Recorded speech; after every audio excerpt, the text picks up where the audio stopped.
जितनी अधिक क्षमता एक विमान की होती है उतनी अधिक जिम्मेदारी उसे उड़ाने वालों के कंधों पर होती है। और इसीलिए इस स्क्वाड्रन में आप देखेंगे कि हर एक चीज का कितनी बारीकी से ध्यान रखा जाता है, क्योंकि कहीं किसी भी तरह की एक छोटी सी भी गलती की गुंजाइश नहीं होती।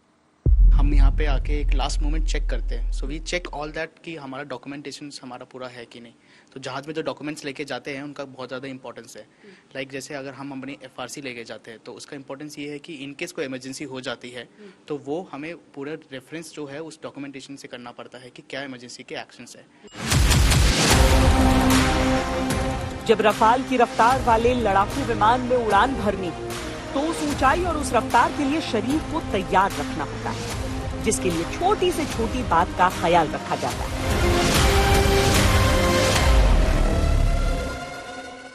जैसा कि आप जानते हैं, फ्लाइंग स्पेशली फाइटर फ्लाइंग बहुत ही डिमांडिंग प्रोफेशन है, जिसमें आपको अपनी मेंटल और फिजिकल फिटनेस की पीक पे रहना पड़ता है।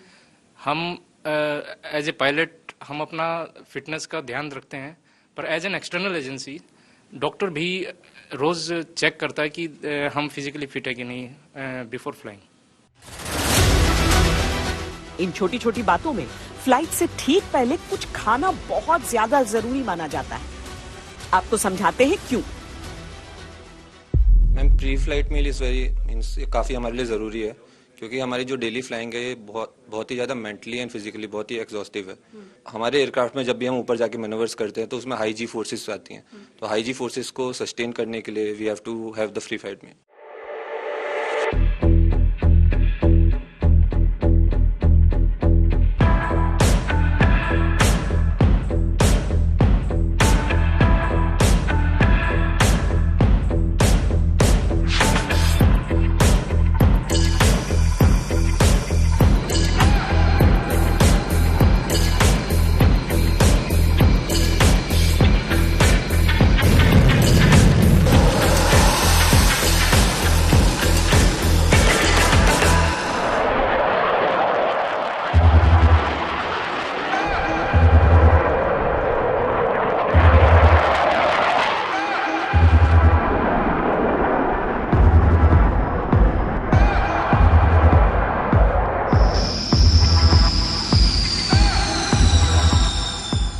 रफाल का अर्थ फ्रेंच भाषा में होता है अंग्रेजी में गस्ट, और हिंदी में अगर कहें तो एक बेहद तेज रफ्तार हवा का झोंका। पर एक बात होती है तेज रफ्तार का रोमांच, और दूसरी बात वो रफ्तार, वो गति जो इंसानी शरीर के लिए चुनौतियां पेश करती है।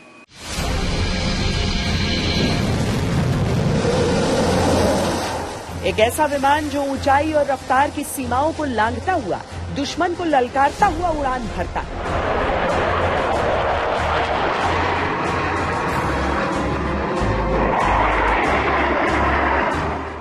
और उस रफाल के पायलट्स जो उस ऊंचाई और उस रफ्तार की चुनौतियों को लांघते हुए कीर्तिमान रचते हैं।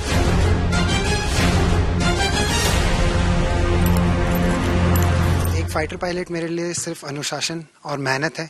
अगर आपने कोई अपने दिमाग में गोल रखा हुआ है, आप अनुशासन और मेहनत के साथ उसे अचीव कर सकते हैं, तो मेरे लिए वही फाइटर पायलट है। I think it is discipline and professionalism and finally a little bit of attitude, definitely. हम आपको ये समझाते हैं कि फाइटर फ्लाइंग को इतना मुश्किल क्यों माना जाता है। हम पृथ्वी की सतह पर इसीलिए चल पाते हैं क्योंकि पृथ्वी का गुरुत्वाकर्षण बल हमको जमीन पर खींचे रहता है। ये 9.8 मीटर पर सेकंड स्क्वायर के बल से हमको जमीन की तरफ खींचता है। इस फोर्स को हम गुरुत्वाकर्षण या ग्रेविटी की एक यूनिट मान सकते हैं, यानी 1G। इंसान का शरीर 1G तक का फोर्स ही बर्दाश्त कर सकता है। अब सोचिए फाइटर पायलट्स के बारे में जो करीब 1,500 किलोमीटर प्रति घंटे की रफ्तार से उड़ान भरते हैं। फाइटर पायलट्स इसी रफ्तार से हवा में कलाबाजी खाते हैं,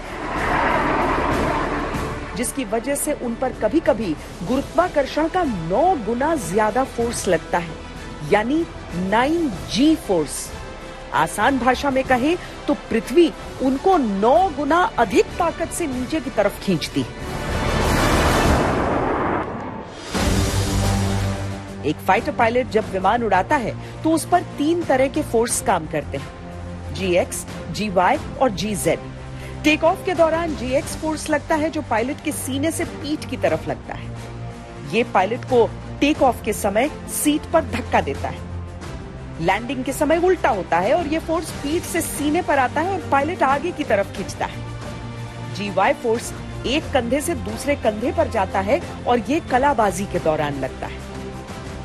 GZ फोर्स जो सर से पैर या पैर से सर की तरफ लगता है जब पायलट्स डाइव में जाते हैं या उससे बाहर आते हैं।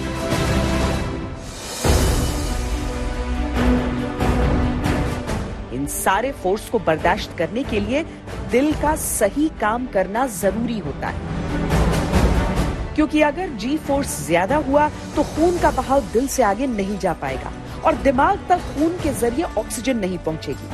ऐसे में पायलट बेहोश हो सकते हैं। ऐसी हालत में पूरी तरह फिट रहने के लिए फाइटर पायलट्स ट्रेनिंग करते हैं।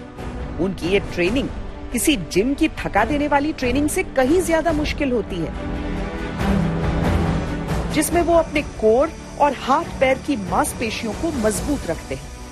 ट्रेनिंग की मदद से वो 4 या 5G तक का फोर्स बर्दाश्त कर लेते हैं, लेकिन जब फाइटर पायलट पर 9G फोर्स लगता है तो G सूट काम आता है। ये G सूट पैरों में नसों को नियंत्रित करता है और खून के बहाव को मस्तिष्क तक पहुंचाता रहता है। This is our anti G suit.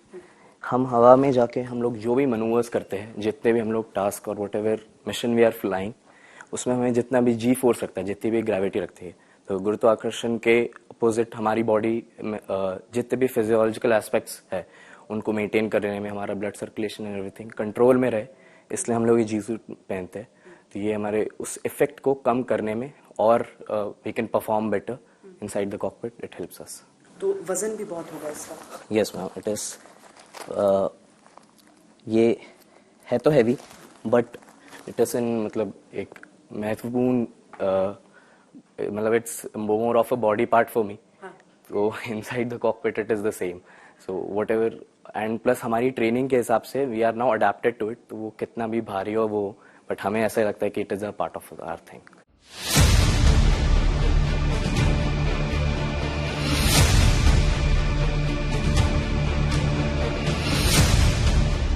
जब भी कोई विमान पहले से ज्यादा उन्नत और आधुनिक होता है, जब भी किसी विमान की रफ्तार पहले से ज्यादा तेज हो जाती है, तो इंसानी दिमाग के सोचने की जो गति है वो भी कई गुना और बढ़नी होती है।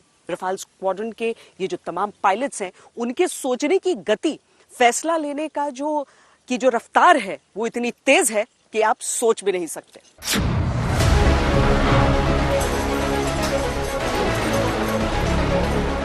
एक उड़ान के लिए तैयार होना भले ही इनके रोज के काम में शामिल हो, फिर भी ये एक एक बात का भरपूर ख्याल रखते हैं। ये नियम को अपनी आदत बनाते हैं।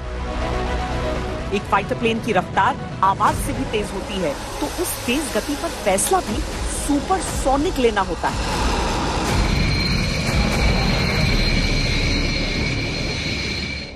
एज ए फाइटर पायलट हमें बहुत सारी चुनौतियों का सामना करना पड़ता है। जैसे कि हम जानते हैं मॉडर्न जहाज है जिसमें बहुत सारी इन्फॉर्मेशन अवेलेबल होती है। हवा में उन फ्रैक्शन ऑफ सेकंड्स में उस इन्फॉर्मेशन को यूटिलाइज करना, उन G फोर्सेस के अंडर हमें ग्राउंड पे उसकी पूरी प्रिपरेशन करनी पड़ती है। We have to be fully aware about our system. हवा में कोई सेकंड थॉट के लिए टाइम नहीं होता है। बहुत ज़्यादा ज़रूरी है कि उसको, एक पायलट को अच्छी सिस्टम नॉलेज हो, अंडरस्टैंडिंग हो, जिससे जब वो कॉकपिट में बैठा है वो ये सारी इन्फॉर्मेशन प्रोसेस कर पाए। और एक बहुत ही छोटा टाइम विंडो होता है जिसके बीच में वो एक करेक्ट डिसीजन ले and finally achieve what is desired out of him. और ये हम सेकंड्स में या फ्रैक्शन ऑफ अ सेकंड में कहेंगे? It is actually a matter of not seconds, it is nano seconds if you ask me. It is a very small window of opportunity जो कहते हैं। तो अगर आप उस टाइम पे सही मेंटल स्टेट में नहीं है, सही जगह नहीं देख रहे, so things can go the other वे।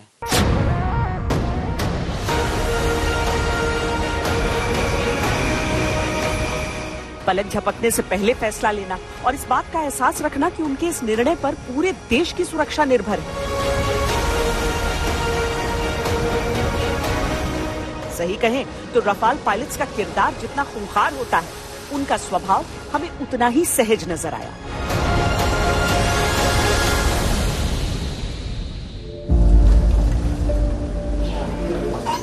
हम जब 101 स्क्वाड्रन के साथ ये शूट कर रहे थे, उसी समय एक पायलट की पदोन्नति भी हुई, नया रैंक मिला।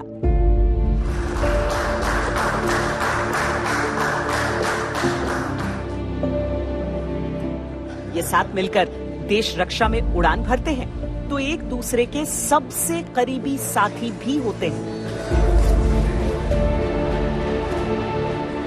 जब हमारे सैन्य बल होते हैं, वर्दी होता है, अनुशासन, अलग अलग रैंक्स, तो एक अलग तरह के रिश्ते की वहां पर उम्मीद की जाती है। पर जब भारतीय वायुसेना की हम बात करते हैं और जब पायलट्स की बात करते हैं तो उनकी दोस्ती, उनका रिश्ता थोड़ा अलग रहता है उससे। क्या मैं सही कह रही हूँ? जी बिल्कुल सही कह रहे हैं। जैसे कि स्क्वाड्रन में भी अलग अलग सीनियरिटी के बहुत लोग होते हैं। इनमें कई लोग हैं जो हमारे इंस्ट्रक्टर थे जब हम एज कैडेट सीख रहे थे, लेकिन आज इस स्क्वाड्रन में आने के बाद हम उनके साथ एक साथ उड़ रहे हैं। तो जब भी हम हवा में जाते हैं तो वी आर ऑल इक्वल, हम एक दूसरे का ख्याल रखते हैं एंड हवा में कोई सीनियरिटी नहीं होती है। हमें हमेशा से एकेडमी डेज से सिखाया गया है कि एक बार हम जहाज पे बैठ जाते हैं तो जहाज क्योंकि डिस्क्रिमिनेट नहीं करता है कि एक सीनियर बैठा है या जूनियर बैठा है, तो हम भी कभी उसमें डिस्क्रिमिनेट नहीं करते हैं। हमारे लिए हमेशा मेन फोकस हमारा मिशन रहता है।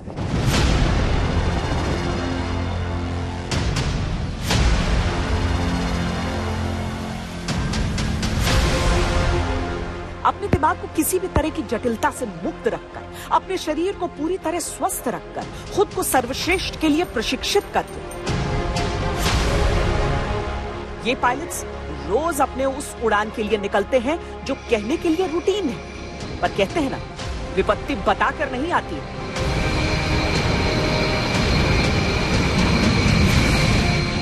इसीलिए रफाल स्क्वाड्रन में हम पर्दे के पीछे के उन हीरोज के पास भी पहुंचे जो रफाल को हमेशा अपने पूर्ण घातक स्वरूप में रखने के लिए जिम्मेदार हैं।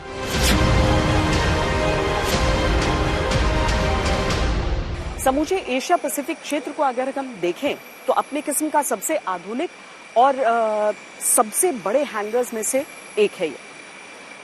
दरअसल जब भी कोई नया उपकरण आता है तो उसके साथ ही आती है नई जिम्मेदारियां, और ये जो पूरा तकनीकी स्टाफ है वो इस बात को समझता है कि उनके कंधों पर इस महत्वपूर्ण और बेहद आधुनिक उपकरण की जिम्मेदारी है।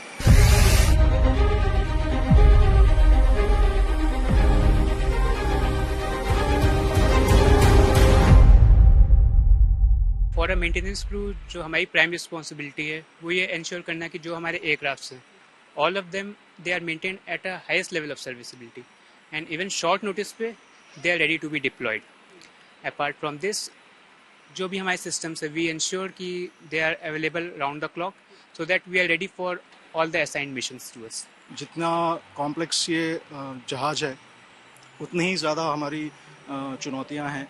उस काबिलियत को हासिल करने में हमें वक्त लगा है और अब हम सक्षम हैं इस जहाज़ को हमेशा उस काबिल हमेशा बनाए रखने के लिए कि चाहे कितनी भी शॉर्ट नोटिस में इसे डिप्लॉय करना पड़े, हम हमेशा तैयार रहेंगे इसे जो भी उपकरण हैं उसके साथ, जो भी इसके आर्मामेंट हैं उसके साथ इसको ऑफर करने के लिए।